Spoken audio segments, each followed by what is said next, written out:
So, do you want to study glutamate a little bit before we move on to the neuropeptides and the novel neurotransmitters? Yes. Because I don't think they ask a lot of glutamate in the paper A and the paper B exams. But what you need to know is that what are the pathways of glutamate? So, can anyone just enumerate the pathways?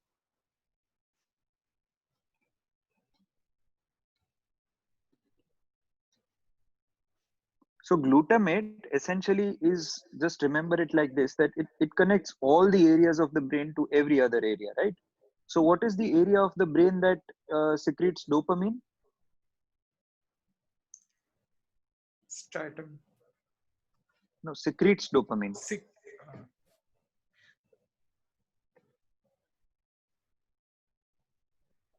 The ventral tegmental area, Yeah. right? So you'll have a pathway right from cortex to the VTA. You will have a pathway right from the cortex to which is the nucleus that secretes serotonin. Raphe nucleus. Dorsal raphe nucleus. You will have a pathway which connects the cortex to the DRN. What is the area which secretes the norepinephrine?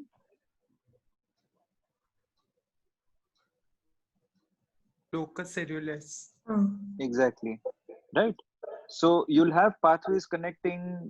The reason being that glutamate is the main stimulatory neurotransmitter of the brain, right? So what it does is that it essentially controls the secretion of all the other major neurotransmitters, specifically the monoamines. And that's how it is a very essential neurotransmitter as far as all the pathogenesis of all the brain diseases is concerned. Because it, in a way, it controls the secretion of all these neurotransmitters. And it also has a very important role to play in the ARAS. What is the ARAS?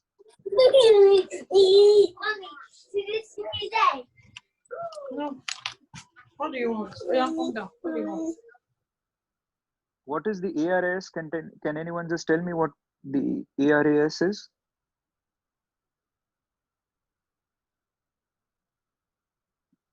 Hello? Yeah, you're audible. Yeah, ascending reticular activating system, right? So it's the part of the brain or the part of the nervous system that keeps us awake. First year neuroanatomy, Yeah. right? So, and it also has cortical pathways. So it also connects different pathways within the brain. And so, and again, it also has brainstem to cortex pathways. So you can just name any two areas of the brain and you'll hit the right spot, because glutamate connects every essential part of the brain to another part. But as far as glutamate is concerned, in applied neuro part, what are the receptors of glutamate? Can anyone tell me?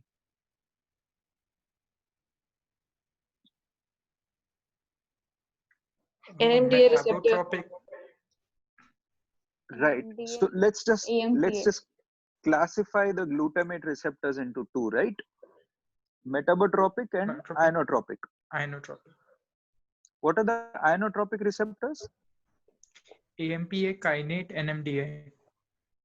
NMDA, AMPA, AMPA, kainate. and kainate, right? And what are the metabotropic? Group 1, 2, and 3. mGlu, mGlur. right? And what role does the NMDA play in normal functioning and in psychopathology? Sir, just a second. Your screen is not visible to me. Are you writing something? Yeah, absolutely. Okay, so I'm glad you pointed it out because I forgot to share my screen.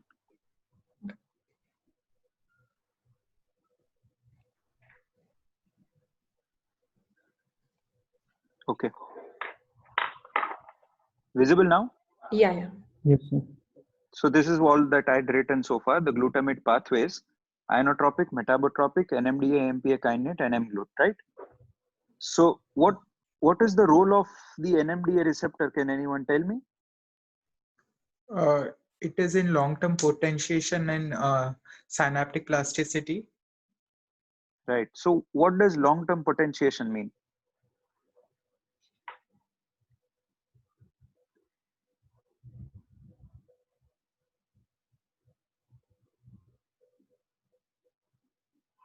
Right.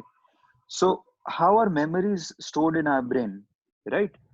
So I'll just give you a short introduction, and we'll discuss it later when we discuss memory in more detail. Memory, as far as the amount of storage or the duration of storage is concerned, is divided into short-term memory and long-term memory. Right. The short-term memory, think of it as the RAM that your phone has, your smartphone has. Right. So it is essentially your working memory, the number of apps that are on in your phone right now. All right.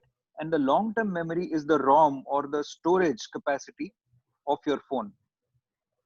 So at a time, you will only be able to open a certain small number of apps, right? And the number of changes that you make to those apps will get stored eventually in the long term memory. So the way short term memory works in our brain is it works through temporary action potential or depolarization. But the way long term memory is stored in our brain is through long term potentiation and synaptic plasticity, like you said, right? Makes sense so far? Yes, sir. And that's where the NMDA receptors come into play, is that this is a nerve synaptic junction, right? And the NMDA receptor essentially has a magnesium ion here, which blocks the calcium, because both are divalent, right? Magnesium is also divalent and calcium is also divalent, right? So what happens is that the magnesium which blocks the NMDA receptor is essentially keeping it in the unpolarized state. And once the glutamate binds to the NMDA receptor, the glycine also binds to the NMDA receptor.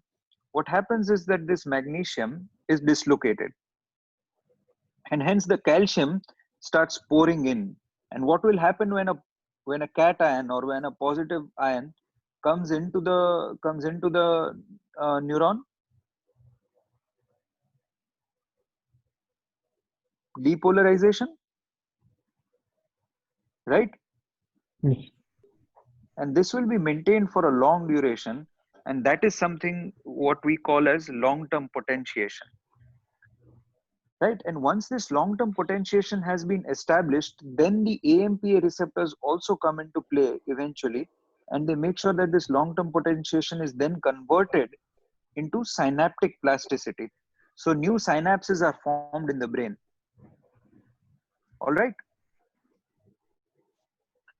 And this is where the concept of glutamatergic excitotoxicity, you would have, has anyone come across this word during your studies?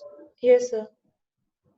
Right. So this is a very commonly used word in all the textbooks, and that is glutamatergic excitotoxicity. So this is a theory which is proposed in schizophrenia, and it is also proposed in dementia. And this theory essentially states that when this entire process, that is this process of long term potentiation, is not controlled well, this keeps happening, and it reaches to a pathological level where this causes excitotoxicity, and that's why it causes local nerve damage, because the nerves cannot keep up with the pace of it. It causes atrophy, and that's how you see those senile plaques which happen in dementia, and also the neuronal loss which happens in schizophrenia. I know it's a lot of information in a very short time. Is it all right? Yeah. Okay, perfect. Any doubts about glutamate so far?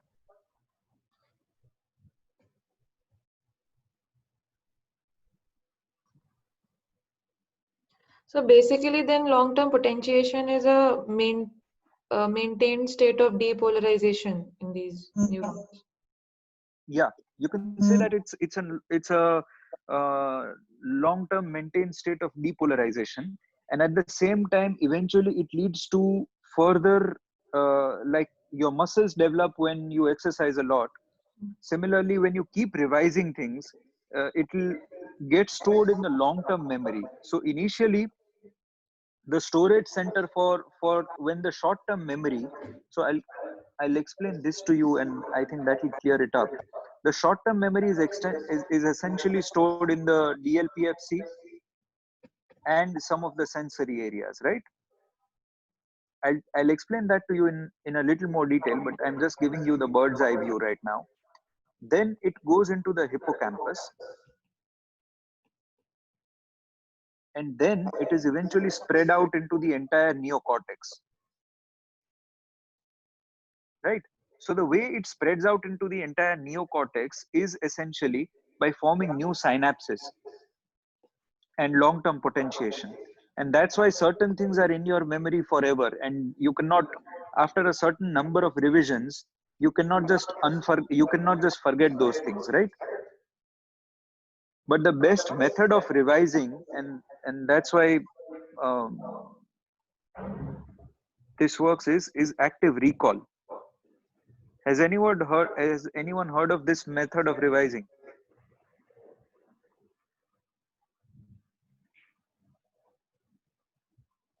Okay, so there are two methods that you would essentially use to revise your studies. One is rereading, and rereading, like going through the same notes or rereading the same concept again and again, is the most inefficient method of reading, because it won't help you build new synapses.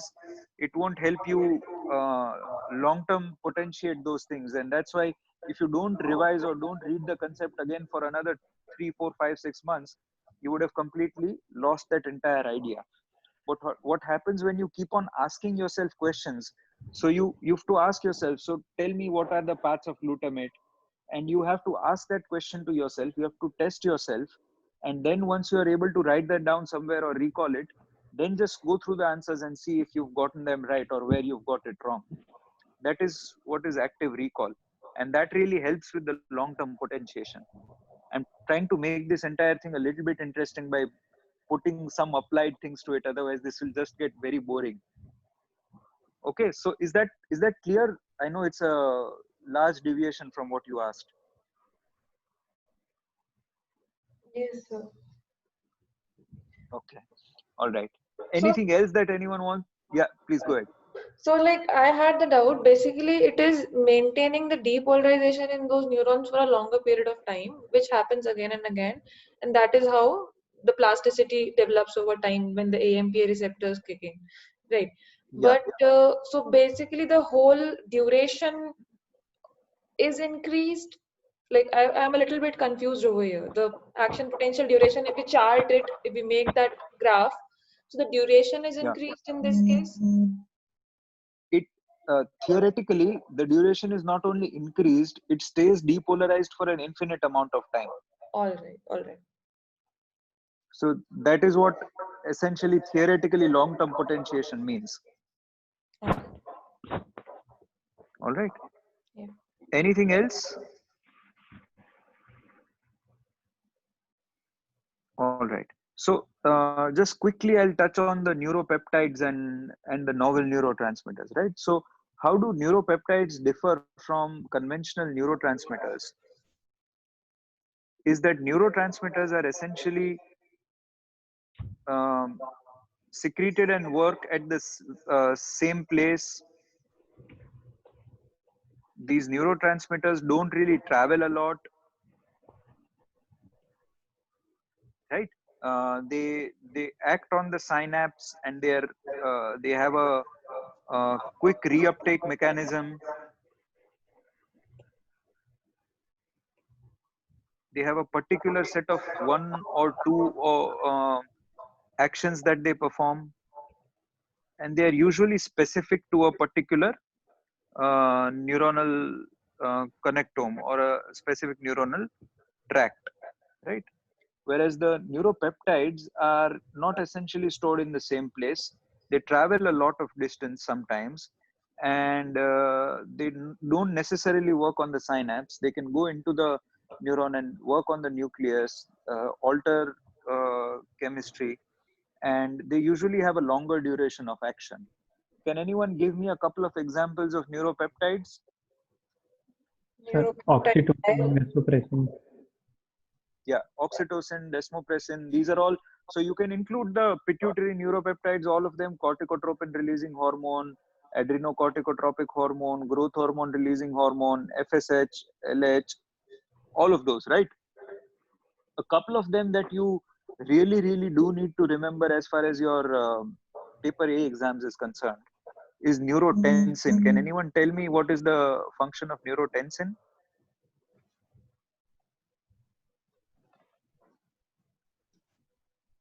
Okay, so neurotensin is located on the GABA terminals, right? And what it does is it inhibits the release of dopamine.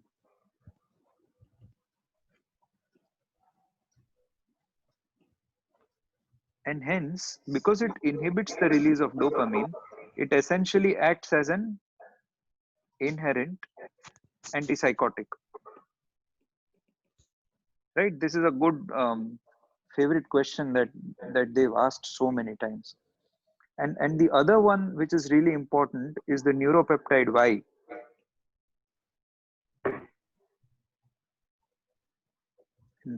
What it does is that it essentially controls the effect that stress has.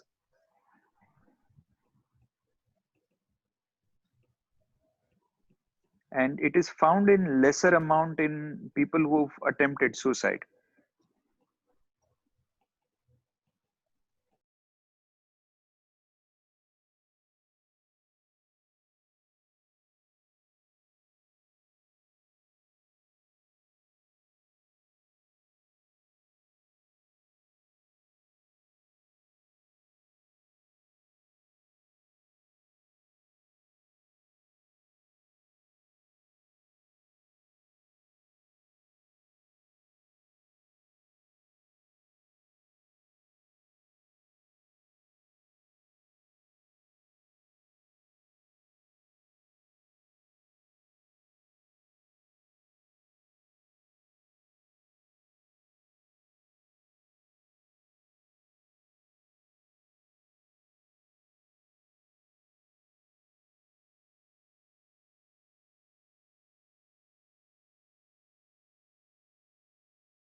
Okay. And nociceptin is another opioid peptide which also acts as an analgesic. All right. So essentially, remember that mu receptors controls the mood and the pain. The kappa receptors controls dysphoria, but it also causes analgesia. And the delta receptor is a pro-convulsant receptor, right?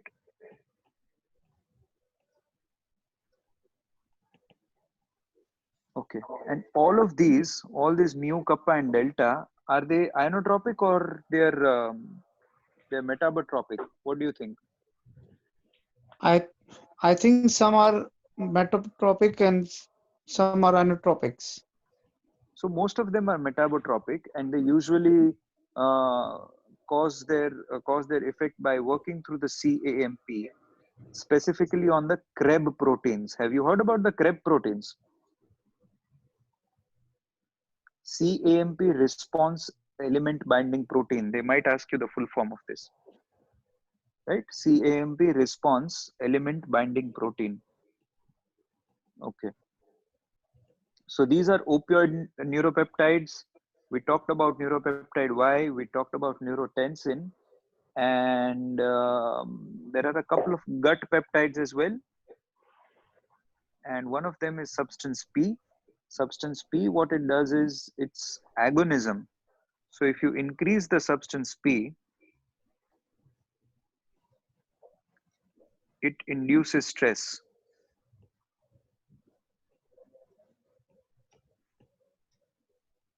All right. And antagonism of substance P is almost as effective as paroxetine. Almost as effective as paroxetine in treatment of PTSD.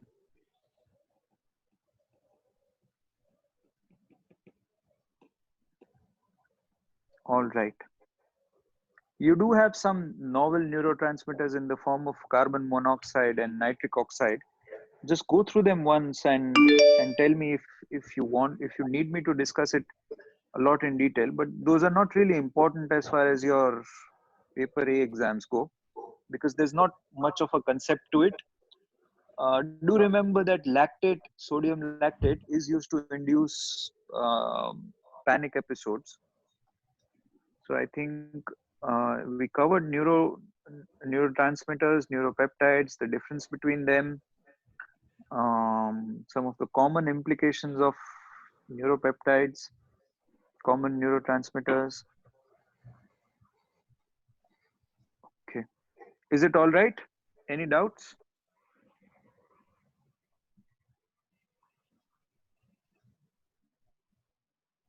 Sir, VIP, as we talk in gut, Yeah. so that is hormone or a neuropeptide? Like, I have a confusion. So hormones are essentially, for the most of the times, hormones I think are steroid in nature, right? Yeah. And peptides would, so I think it would essentially classify as a neuropeptide along with substance P. It would classify as a gut peptide, but I don't think it's asked that much in your examinations because it doesn't have a proper defined role. Okay.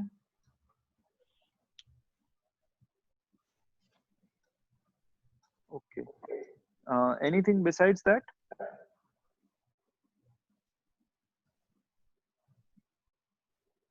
I know this concept of neurotransmitters is a very broad one, so I can go on and on about this for another 2 hours, but these are the basic concepts that will help you get through, and we can discuss in more detail if you want and if you put it in the group. All right. Yes, sir. I know we were supposed to discuss memory as well today, but I think we've reached our maximum capacity of brain use. And if we go any further, we'll have to start some good second generation antipsychotic ourselves. Okay. All right.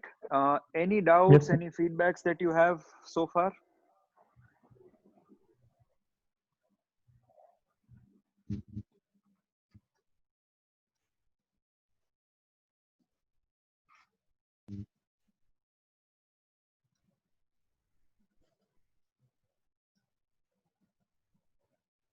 Okay, perfect. 25 minutes. So someone said 25 minutes.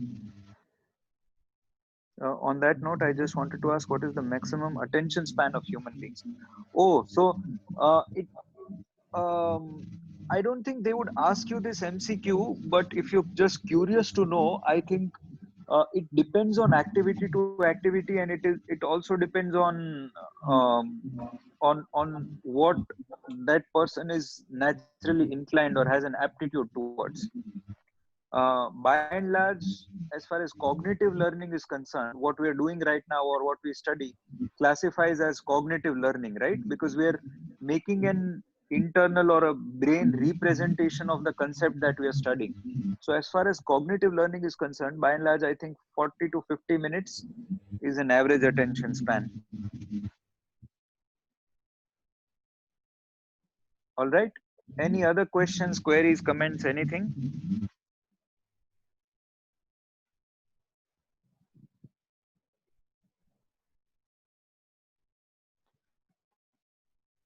All right. So how many of you want to study memory? Because I think memory is a pretty straightforward topic. Do you want to study memory we can plan on doing that later on after some days.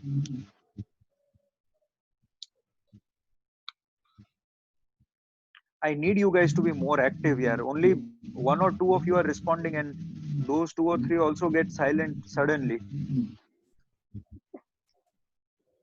Okay, so Swapnil wants to study memory, right?